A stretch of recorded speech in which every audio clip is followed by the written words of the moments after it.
I'm going to show you how to replace the cabin filter on your Infiniti G37X 2010. This is a 4-wheel drive. And when I took this cabin filter out, it looked like it had never been changed.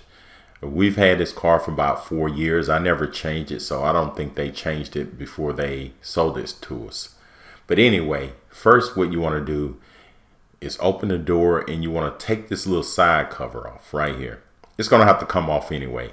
So you get a screwdriver, whatever you got handy, and it just pops out. If you want to purchase any of these tools and stuff, just look in the description below.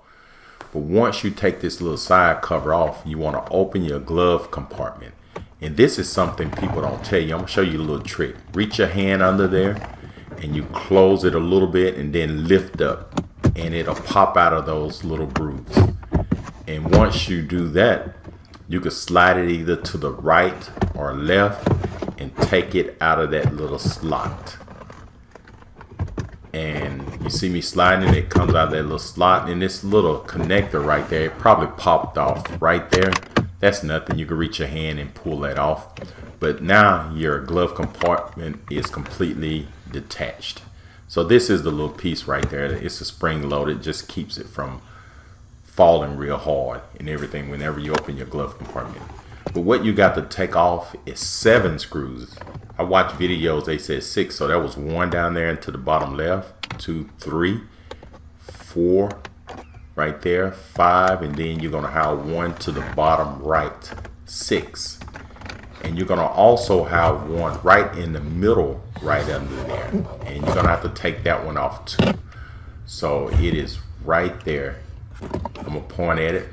It's hard to film this stuff and take it off at the same time, but you got to take that number 7 screw out. But once you take all those screws out, you just pull on this, tug on it a little bit, and everything is a pop loose. It may not seem like it, but just tug on it a little bit, it will come loose. But once you got all that stuff loose, now you got access to the cabin filter. So you just push this little slot in and pull it toward you, and then slide it to the right, and it'll slide out of that little groove. You see it right there, and that's it. And then you reach in there and you grab your filter, and it has an arrow. This one didn't have an arrow, but the new one I'm put on, you got the arrow was pointing up. And as you can see, this filter, wow, it haven't been changed. And like I said, I had this car about 4 years, and I think the people that had it before us never changed it because they had to go through this process. And it's really not hard if you can do it. And I'm trying to record this and do it. So take the new filter, slide it in, and you're gonna notice when you put this tray back on, the filter is gonna lift up like this, and it's a beveled edge. Watch when I slide this on, you see that? It bevels up and it pushes it to the top. Then you just slide it in to the left and just push it in, and it'll click in place.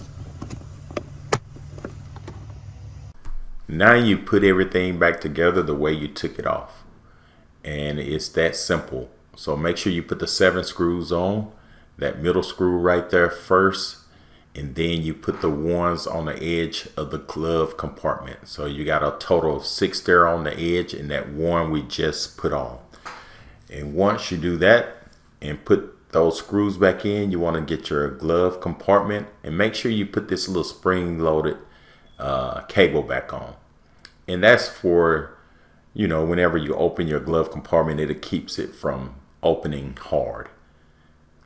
So this little trick right here, you remember I told you, you just put it in that little groove and you lift up and you push down on it, it'll snap back into place. And once you got it in place, that's it. Just close it and put this little side cover back on, and you're done. And if this video helps, subscribe to my channel. Thank you and have a great day.